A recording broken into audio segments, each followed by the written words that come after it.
Hello everyone, দেখতে পাচ্ছ আমার চুলের কি অবস্থা হয়েছে। চুলটা 12টা বেজে 13টা বেজে গেছে। মানে এই কদিন বিশেষ করে প্রেগনেন্সি টাইম থেকে আমি কোনো না হেয়ার স্পা করতে পেরেছি, না কোনো চুলের ট্রিটমেন্ট করতে পেরেছি। আর বাচ্চাকে নিয়ে তো পার্লারে যাওয়া এখন পসিবলই না যে সেলুনে গিয়ে আমি সুন্দর করে হেয়ার ট্রিটমেন্ট করে চলে এলাম। কারণ আমার বাচ্চা পুরোপুরি ব্রেস্ট মিল্কের ওপরেই ডিপেন্ডেন্ট, তাই জন্য ওকে রেখে আমি কোথাও যেতে পারি না। তাই বলে এই চুলটাকে নিয়ে আর ঝেলতে পারছি না, চুলের একটা ব্যবস্থা করতে হবে। তাই আজকে আমি 10 মিনিটে বাড়িতে বসে হেয়ার স্পা করবো, তাও আবার কি দিয়ে জানো? নিউডের এই প্রোডাক্টটা দিয়ে।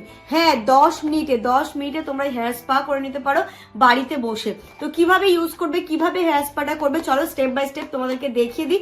আর আমি কেমন রেজাল্ট পাচ্ছি সেটাও তোমাদের সাথে শেয়ার করব। চলো এবার আমরা দেখে নিই নিউডের হেয়ার স্পা কিটটার মধ্যে কি কি দেওয়া রয়েছে।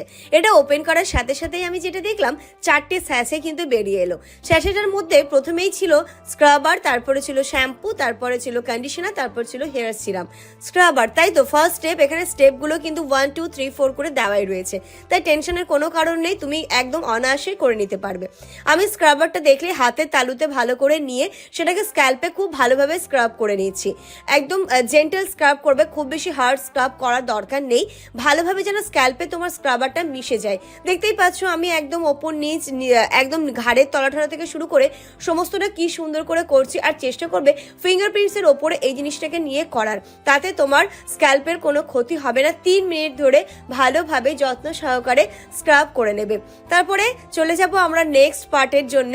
এটাকে দেখতেই পাচ্ছ আমি কি সুন্দর করে একদম আলতোভাবে মাসাজটা করছি, তাতে তোমার ডেড সেলগুলো কিন্তু মরে যাবে। আমি একটুখানি আয়নার সামনে 3 মিনিট হয়ে গেছে, তারপরেও আয়নার সামনে এসে এটাকে একটু সেট করে নিচ্ছিলাম। তারপরে এখানটাতে আমি স্নানে যাওয়ার আগে শ্যাম্পু এবং কন্ডিশনারটাকে ওপেন করে নিচ্ছি। সেকেন্ড স্টেপ হচ্ছে শ্যাম্পু। চুলটাকে একটু আমি ভালো করে ভিজিয়ে নিলাম। তারপরে এর মধ্যে যতটা শ্যাম্পু ছিল তোমার হেয়ারের জন্য কিন্তু এনাফ। এটাকে বেশ ভালো করে আমি আমার স্ক্যাল্পে এবং চুলে মাসাজ করে নেব এবং খুব ভালোভাবে এটাকে গুলিয়ে নেব। দেখতেই পাচ্ছ আমি কিভাবে শ্যাম্পুটা করে নিচ্ছি। যেমন ভাবে শ্যাম্পু করে, এটা শ্যাম্পু করার যে আলাদা কোনো তারিকা আছে সেটা কিন্তু নয়। ভালোভাবে স্ক্যাল্পে ঘষে ঘষে ঘষে ঘষে আমি শ্যাম্পুটা করে নেব। থার্ড পার্ট আমি যেটা অ্যাপ্লাই করব সেটা হচ্ছে কন্ডিশনার। স্টেপগুলো কিন্তু দেওয়াই রয়েছে, বারবার তোমাদেরকে বলছি। কন্ডিশনারটা দেখো আমি বের করে নিয়েছি।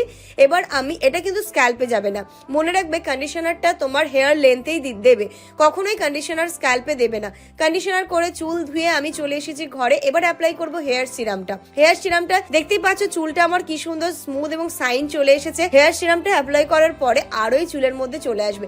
ভিজে চুলে কখনোই হেয়ার সিরামটা অ্যাপ্লাই করবে না, হালকা একটু ড্রাই হয়ে যাওয়ার পরে হেয়ার সিরামটা অ্যাপ্লাই করবে। আর এটা তোমরা যে কোনো অনলাইন প্ল্যাটফর্ম থেকে পারচেস করতে পারো, যেমন ফ্লিপকার্ট, অ্যামাজন।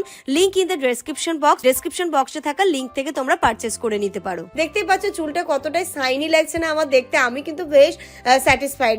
তোমরা এটা পারচেস করে অ্যাপ্লাই করতে পারো। যারা বিশেষ করে সেলুনে যেতে পারছো না, পার্লারে যেতে পারছো না, তাদের জন্য এটা পুরোপুরি অ্যাপ্রোপ্রিয়েট। খুব সুন্দর স্মুথ হয়ে গেছিল আমার চুলটা, দেখো কতটা শাইন এসেছে। আমি ভীষণ খুশি হয়েছি।